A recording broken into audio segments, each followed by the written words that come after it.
Pode comemorar, galera, a vampira finalmente apareceu. Mas já morreu também, ué? Shazukara! Depois de X-Men mostrar a luta dos mutantes para continuar mantendo a soberania de Krakoa como uma nação, e Marauders nos apresentar uma aventura em alto mar liderada por Kate Pryde, a terceira publicação do Alvorecer do X é nada menos que Excalibur, que no passado era uma espécie de subgrupo dos X-Men no Reino Unido, mas agora deve funcionar de maneira bem diferente. E é legal a gente ver a diferença no tom dessas publicações. Como eu falei, X-Men e Marauders já tinham características bem particulares e diferentes entre si. E agora Excalibur vem para ser uma fantasia medieval com muita magia e muito mistério, e eu adorei isso. A história de Excalibur começa no reino de Camelot, uma dimensão alternativa de onde vêm os poderes do Capitão Britânia. Acontece que o rei Arthur desapareceu e a feiticeira Morgana Le Fay aproveita o sumiço dele para clamar para si o título de rainha. Só que misteriosamente um portal para Krakoa surgiu e o mais curioso é que ele foi aberto a partir de Camelot. Será que ele tem alguma coisa a ver com o desaparecimento do rei Arthur? De qualquer forma, a Morgana não fica nada feliz com essa estranha vegetação contaminando as águas de Camelot e manda um recado para os seus seguidores no universo principal da Marvel encontrarem a fonte desse portal e acabarem com ele de uma vez por todas. Enquanto isso, a gente tem o outro lado da história. Na Academia Braddock, que é basicamente uma versão britânica da Mansão X, a gente vê a Betsy Braddock se preparando para ir para Krakoa e abandonar o seu irmão. Os Braddock têm uma ligação muito grande, mas a gente tem que se lembrar que o Brian Braddock, o Capitão Britânia, não é um mutante. Os poderes dele são oriundos do Amuleto da Luz, que foi um artefato que ele recebeu do Mago Merlin e com isso se tornou o campeão da Grã-Bretanha, sendo um leal servo da coroa de Camelot. Por isso a Betsy tem aquele momento de despedida ali. Um detalhe nessa cena é que a Megan, a esposa do Brian, é uma metamorfa e por isso ela aparece com o cabelo azul em uma das cenas. Talvez tenha muita gente que não acompanha as histórias do Capitão Britânia ou mesmo não conhece a personagem, mas aquela hora que ela aparece com o cabelo de uma cor diferente não foi erro de colorização, não foi outra personagem aparecendo, era só ela mudando a cor do cabelo mesmo pra combinar com o vestido. Enfim, chegando em Krakoa, a gente percebe como a Betsy fica deslocada. Por mais que ela esteja entre pessoas queridas, ela sente que aquele ali não é o seu lugar, ela fica desconfortável. Fora que tem a questão da Quanon encarando ela ali, né? Bom, vamos lá. Se você nunca acompanhou as HQs dos X-Men e só conhece a história da Psylocke bem por cima, se prepara aí. Esse visual clássico da Psylocke que a gente conhece não é a verdadeira Elizabeth Braddock, a irmã do Capitão Britânia. Lá nos anos 80 teve um rolo gigantesco da Betsy Braddock ter trocado de corpo com uma assassina chamada Quanon, e com isso cada uma delas ficou com metade dos poderes psionicos da verdadeira Psylocke. A Quanon morreu nessa história e por mais que ela tenha ressuscitado depois e até adotou o codinome de Revanche, a Betsy continuou no corpo da assassina. Então esse visual mais conhecido da personagem que a gente acompanha há mais de 20 anos é na verdade a mente da Betsy Braddock no corpo da Quanon. É até por isso que ela tinha essas características asiáticas que não faziam sentido nenhum pro visual da personagem, já que ela é irmã gêmea do Capitão Britânia. Só que em 2018, no arco do Retorno do Wolverine, a Betsy acabou perdendo a sua forma física, mas ela conseguiu retornar no seu corpo verdadeiro. E isso também trouxe a Quanon de volta à vida. Assim, a Quanon passou a adotar a identidade de Psylocke, já que visualmente ela era a Psylocke que todo mundo conhecia, e a Betsy se tornou apenas Betsy. Quer dizer, agora ela é a Capitã Britânia, mas logo a gente fala disso. Então é por isso que ela passa essa história toda pedindo pros outros não chamarem ela de Psylocke e é a Quanon que fica encarando ela naquele momento que a Jubileu chama e a Betsy tá distraída. Aliás, como eu falei na introdução desse vídeo, muito legal a gente ver o retorno da Jubileu, da Vampira, do Gambit, desses personagens que a gente adora e que ainda não tinham aparecido no Alvorecer do X. Deu pra sentir que essa edição foi uma introdução pra preparar o terreno pra trama, mas eu espero que eles ganhem mais destaque ao longo da história. Assim como nós tivemos o retorno do Bolas Douradas, que agora pede pra ser chamado de Ovo. É muito difícil levar esse personagem a sério, né? Por mais que ele seja muito interessante e muito importante pro Alvorecer do X, eu não vejo vantagem nenhuma em mudar de Bolas Douradas pra Ovo. Enfim, o Fábio vai pedir a ajuda da Betsy para conter ninguém menos que o Jamie Braddock. Sim, o irmão mais velho dos Braddock, vilão dos X-Men e mutante nível ômega capaz de alterar a realidade. Nas suas outras encarnações, o personagem foi retratado de maneira bem psicótica e literalmente, até porque o James tem uma doença mental, ele tem um desequilíbrio, ele acredita que o mundo inteiro é um grande sonho para ele, então as coisas não têm consequência na cabeça dele, porque ele pode modificar tudo do jeito que ele quer, então pra ele nem é um vilão, ele só tá simplesmente brincando com as coisas. Agora aqui a gente vê essa personalidade mais debochada do James, ele não tá nem aí com o que tá acontecendo, ele só quer saber de curtir, tá causando uma confusão lá na sala onde os mutantes são trazidos de volta à vida, isso até a Betsy chegar e dar um puxão na orelha dele. Eu quero muito ver os três Braddock lutando lado a lado, acho que isso ia ser incrível, mas não sei se é isso que vai acontecer. Já que o Apocalipse organiza um time pra descobrir o que tá acontecendo com esse portal e pede pra Betsy conversar com o Capitão Britânia, ao lado da Trinária, que é uma mutante indiana com poderes tecnopatas que foi apresentada em X-Men Red. Eles descobrem que aquele portal vai pra Camelot e, obviamente, o Capitão Britânia é o único que consegue chegar lá. Convenientemente, a Betsy chega no exato momento em que o Capitão Britânia recebeu um chamado de Camelot e tá se preparando pra partir. Nessa hora, inclusive, a gente tem a primeira vez em que os personagens mostram como eles usam os seus uniformes, como eles conseguem usar o traje com a tecnologia, com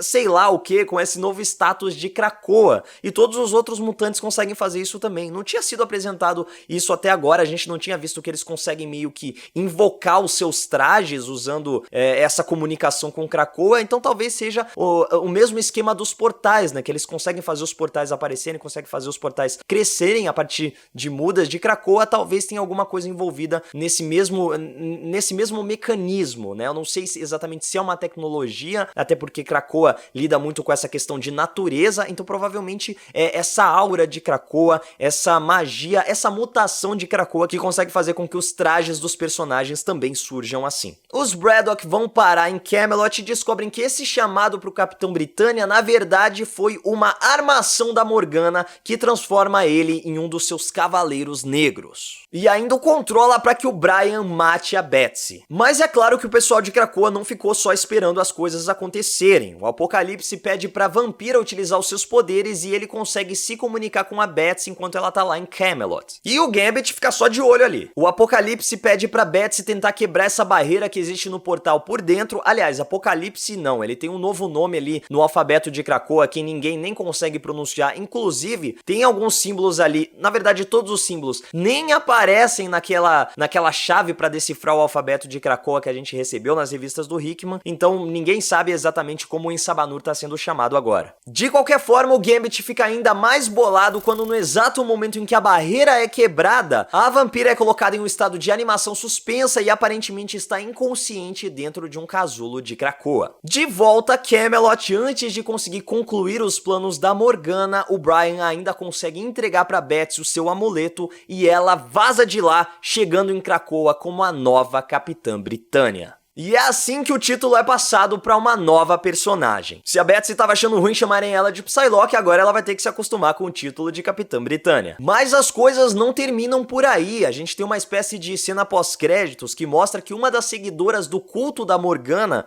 traiu seus companheiros pra se unir ao Pacto Aqaba. E rapaz, aí complicou de vez. Quando a gente vê o Coven Aqaba ali, né, a primeira associação que a gente faz é com o clã Aqaba, que são os seguidores, os descendentes do Apocalipse desde a época do Antigo Egito. Mas por mais que o Apocalipse sempre estivesse envolvido com essa questão de culto, de seguidores, ele nunca foi retratado, pelo menos trabalhado, nessa questão da magia. Pode ser que agora o que a Tini Howard, a roteirista dessa história, tá fazendo, seja atribuir tudo isso que a gente viu do Apocalipse ao longo desses anos à magia, ou até mesmo uma mudança no personagem. E agora, nesse universo, nessa realidade, nessa nova vida da Moira, o Apocalipse usa magia. Até o visual dele tava bem parecido com o de um sacerdote, sei lá. Mas será que a Mariana Stern, que aparece ali no final, traiu realmente a Morgana pra se unir ao clã Aqaba? ou foi o clã que traiu o Apocalipse pra lidar com magia? Aliás, nem dá pra entender direito em que momento isso se passa, porque lá em Krakoa, o Apocalipse usa os mesmos cristais que a Mariana Stern aparece carregando ali no final da história pra identificar aquela barreira como uma magia vindo de Camelot. Então será que esse final que a gente tá vendo dela chegando com os cristais se passa na verdade no passado e o que a gente tá vendo em Krakoa já é uma consequência disso? Isso aí a gente só vai descobrir nas próximas edições. Eu achei Excalibur sensacional, mas reconheço que essa é uma leitura menos amigável. A Tini resolveu tratar o leitor como se ele já acompanhasse esse universo dos X-Men ao longo dos últimos anos, diferente da abordagem do Hickman, que transformou Potências e Dinastia X em uma história de entrada, inclusive sendo muito amigável para novos leitores ou pessoas que estão há anos sem acompanhar as HQs dos X-Men. Então a questão da Betsy não ser mais a Psylocke, toda a história dela com a Quanon, a presença da Trinária, o filho da Jubileu, que nem é uma história tão recente assim, mas com certeza tem muita gente que não conhece. Então é uma história que trouxe muito dos eventos dos últimos anos dos X-Men, mas ainda assim é uma história fechada que tá contida dentro do Alvorecer do X e que tá preparando o terreno para que as próximas coisas venham a se desenvolver aí. Então agora a gente tem a situação da Betsy com uma nova Capitã Britânia, a Vampira Adormecida, o que deixa o Gambit mais desconfiado ainda do Apocalipse. E aí, será que o Gambit tá certo nessa sensação dele? Será que o Apocalipse pode estar dando sinais de traição a Krakoa já com toda essa questão do Pacto Acaba? E a Betsy, ela é uma mutante, mas agora também é Capitã Britânia e tem os seus deveres com a coroa de Camelot. Então ela vai ter que voltar pra lá pra resolver toda essa situação com a Morgana. Será que o grupo inteiro vai viajar pra lá e a gente vai ter bem mais histórias com esse clima medieval e de fantasia? Eu ia achar sensacional. Explicando essa história do filho da Jubileu, enquanto ela estava na Hungria, um meteoro caiu em Budapeste. Acontece que esse meteoro carregava a Arquea, uma bactéria senciente e tecnopata que veio à Terra procurando vingança pela morte do seu irmão Sublime, que já aparecia nas histórias dos X-Men desde 2001. Acontece que chegando na Terra, a bactéria usou o corpo do Shogo como hospedeiro, um bebê que ficou órfão justamente pela queda do meteoro. E a Jubileu resolveu adotar o Shogo, e aí tem toda a confusão dela indo pra Mansão X, causando confusão por lá, sendo derrotada no final e pronto. O que interessa que vocês têm que saber é que a Jubileu adotou o Shogo, ele é o filho adotivo dela. Bom, acho que são essas as explicações por fora do que foi mostrado na revista que eu posso estar esclarecendo para algumas pessoas que não vêm acompanhando as histórias dos X-Men nos últimos anos. Gostei mais uma vez das artes, mais uma vez acho que elas conversam muito melhor com as artes do Pepe Larraz, com as artes do R.B. Silva, então a gente tem bastante predominância do rosa, do azul, do roxo, que são essas cores que até fazem bastante sentido quando a gente tá tratando aqui de uma questão mais fantasiosa, então eu gostei bastante desse estilo. O rosto dos personagens estavam muito interessantes, tem uma cena da Jubileu chegando e meio que, pô, meu, olha isso aqui, o Apocalipse, eu não vou fazer o meu filho ver o Apocalipse. Tá bem engraçada a expressão dela, a gente tem a própria expressão da Betsy em vários momentos, então gostei muito das artes, da colorização, achei essa revista muito legal e acho também que ela pode ser mais uma das favoritas dos fãs, como eu falei, com Marauders, né, que puxou pra esse lado de pirata, esse lado aventuresco. Acho que a gente vai ter também umas aventuras medievais, trabalhando quase com contos de fadas que pode atrair um público específico pra Excalibur também. Se eu deixei passar alguma coisa, comentem aí embaixo e aproveita pra seguir a Legião dos Heróis nas nossas redes sociais. E se você quer mandar uma mensagem direta pra mim, pra gente conversar sobre o que tá acontecendo em todo esse universo, me segue lá no Instagram, @MaidannaLH. É isso, Legionários, e que a força esteja com vocês. Depois de X-Men mostrar a luta dos mutantes, características bem particulares e diferentes entre si. Deslotada. Você deixa minha luz em paz, seu serafim. Fica difícil falar isso, né? Mas foi.